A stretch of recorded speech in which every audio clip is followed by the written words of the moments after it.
Okay, y'all, my timer went off again, and I'm gonna get off in a little bit.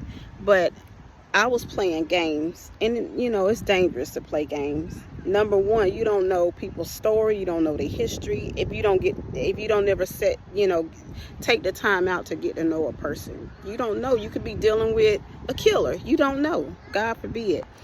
Anyway, my son's dead, so he was a hardworking man. He had two kids actually when I met him, and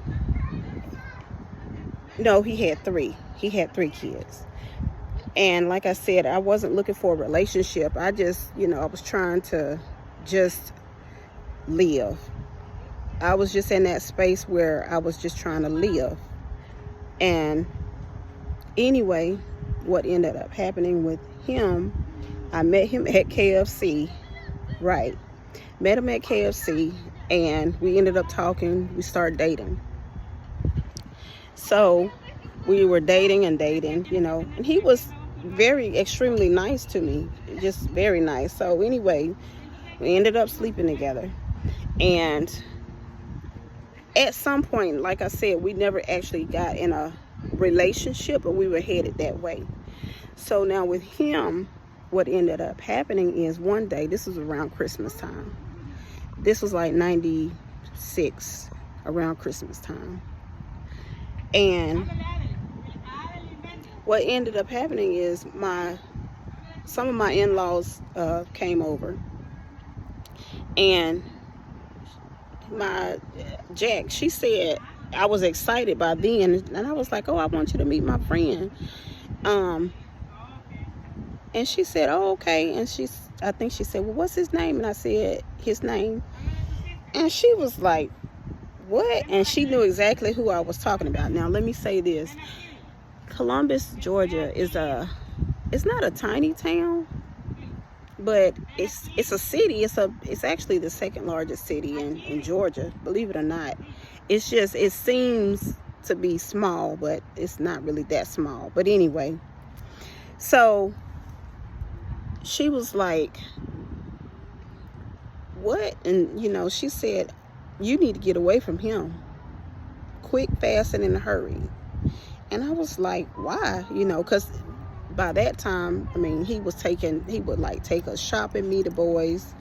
Me and my son, anything I asked for, he just did, because he worked. And he was just nice to me. I didn't see no type of mean streak or anything. So anyway,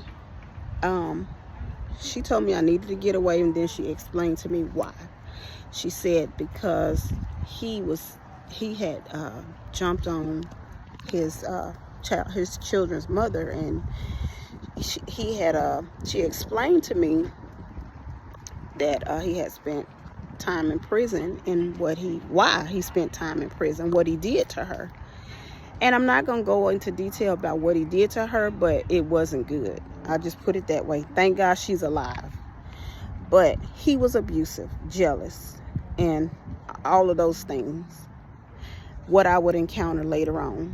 So like I said, my thought process, for whatever reason, the one time in my life that I listened like that right away, when she said that, something quickened in me, and I just broke it off with him.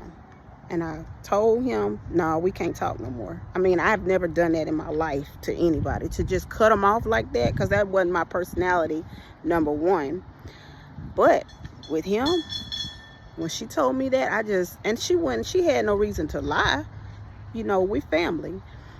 But she told me, and she was like, you need to leave him alone. And I did. And so he was like, why you not, why?